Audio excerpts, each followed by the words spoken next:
পৃথিবীতে একজন মানুষই শুধু জানতেন যে তিনি পৃথিবীতে কতদিন বাঁচবেন, সেটা হচ্ছে সাইয়েদনা আদম আলাইহিস সালাম। ওনাকে বলে দেওয়া হয়েছিল উমরুকা আলফু সানা, তুমি পৃথিবীতে বাঁচবে 1000 বছর। কয় বছর? সাইয়েদনা আদমের সামনে অনেকগুলো রুহু রাখা হলো। সাইয়েদনা আদম বললেন, এরা কারা? আল্লাহ বললেন, এরা হচ্ছে নাসালুক, তোমার বংশধর, পৃথিবীতে তোমার পর এরা পৃথিবীতে আসবে। সাইয়েদনা আদম বললেন, আল্লাহ ওই যে একটা রুহু দেখা যায়, এটার নাম কি? আল্লাহ বললেন, হাদা ইবনুকা দাউদ, এটা তোমার ছেলে দাউদ, সে দুনিয়াতে নবী হয়ে আসবে, তার ছেলে সুলাইমানও নবী হয়ে আসবে। সাইয়েদনা আদম বললেন, মাবুদ, আমার ছেলে দাউদের কত বছর হায়াত আপনি দিয়েছেন? আল্লাহ বললেন, 40 সানা, মাত্র 40 বছর, 4 ইয়ার্স, 40 বছর তোমার ছেলেটা বাঁচবে। ও আল্লাহ, আমি বাঁচবো কয় বছর? তুমি বাঁচবা 1000 বছর। সুবহানাল্লাহ। সাইয়েদনা আদম বললেন, মাবুদ, এত ফুটফুটে সুন্দর আমার ছেলে দাউদ, মাত্র 40 বছর দিলেন কেন? জিদ মিন উমরিহি, বাড়ায়া দেন। কি করেন? সুপারিশ করতেছে পোলার লাইগা কে? বাবা। আল্লাহ আপনি বাড়ায়া দেন। আল্লাহকে বাড়ানো যাবে না, লেখা হয়ে গেছে। রুফিআতিল আকলাম ওয়া জাফফাতিস সুহুফ, কলম তুলে নেওয়া হয়েছে আর কালি শুকায় গেছে, আর কিছু করা যাবে? সাইয়েদনা আদম বললেন, মাবুদ, আমার 1000 বছর কেন দিলেন? আমার এই সুন্দর ফুটফুটে ছেলেটারে মাত্র শুধুমাত্র 40 বছর কেন দিলেন? ও মাবুদ, আমার 1000 বছরের দরকার নাই, আমার 1000 বছর থেকে 60 বছর আমি আমার ছেলেরে দিয়ে দিলাম। দাউদ আলাইহিস সালাম বাঁচবে 40 বছর, তো বাপ আদম যদি আরো 60 দেয়, 40 আর 60 মিলে কত হয়? 100। ভালো হিসাব বোঝে এরা, 100।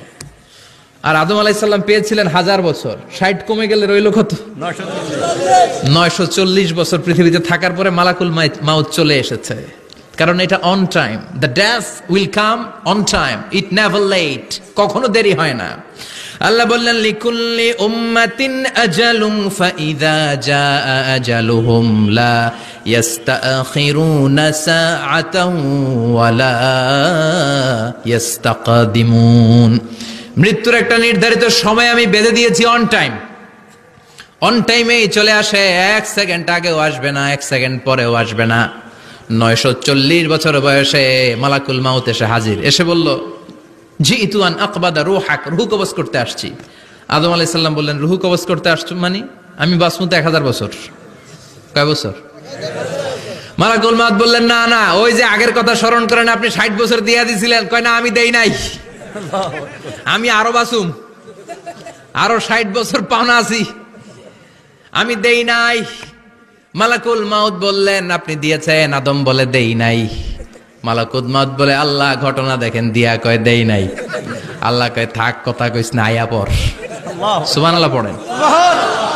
নাসিয়া আদম ফানাসিয়া বানু, ভুলে গেছেন উনি। আমরা ভুলে যাই, আমরা খেয়ে বলছি খাই নাই,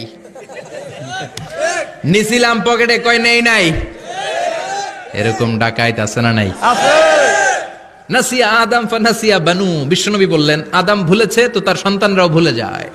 জাহাদা আদম ফাজাহাদাত যুররিয়াতু, আদম অস্বীকার করেছে, তার সন্তানরাও অস্বীকার করে। সেদিন থেকে আল কিতাব ওয়া শুহুদ, মানে লিখে রাখার সিস্টেম আর সাক্ষীর সিস্টেম চালু হয়েছে। সুবহানাল্লাহ পড়েন। সুবহানাল্লাহ। 940 বছর বয়সে মালাকুল মাউত এসে আদম আলাইহিস সালামের রূহ নিতে পারে নাই। উনি 1000 বছর যখন হয়েছে তখন এসে সাইয়েদনা আদম আলাইহিস সালামের রূহ কবজ করেছে। যেই দিন পৃথিবীর প্রথম মানব, প্রথম নবীর রূহ মালাকুল মাউত দুনিয়া এসে কবজ করেছে, ওই দিনটাও ছিল জুমাবার। সুবহানাল্লাহ, আল্লাহু আকবার। আবার বিশ্বনবী বললেন, লা তাকুমুস সাআহ ইল্লা ফি ইয়াউমিল জুমআহ ইযা যুলজিলাতিল আরদু জিলজালাহা ওয়া আখরাজাতিল আরদু আসকালাহা ইযা রুজ্জাতিল আরদু রাজ্জান ওয়া বুসাতিল জিবালু বাসসা। কিয়ামতের দিন পৃথিবীটাকে একটা প্রকম্পন দিয়ে কাঁপিয়ে দিবে কে? আল্লাহ। মারাত্মক একটা ঝাঁকুনি দিবে আল্লাহ, পুরো পৃথিবীটা কেঁপে ভেঙে চুরে খান খান হয়ে যাবে। এই ঝাঁকুনি আর আর্থকোয়েক, ভূমিকম্প এর ঘটনাটা যেদিন ঘটবে ওই দিনটাও হচ্ছে জুমার দিন। চিৎকার করে পড়েন সুবহানাল্লাহ।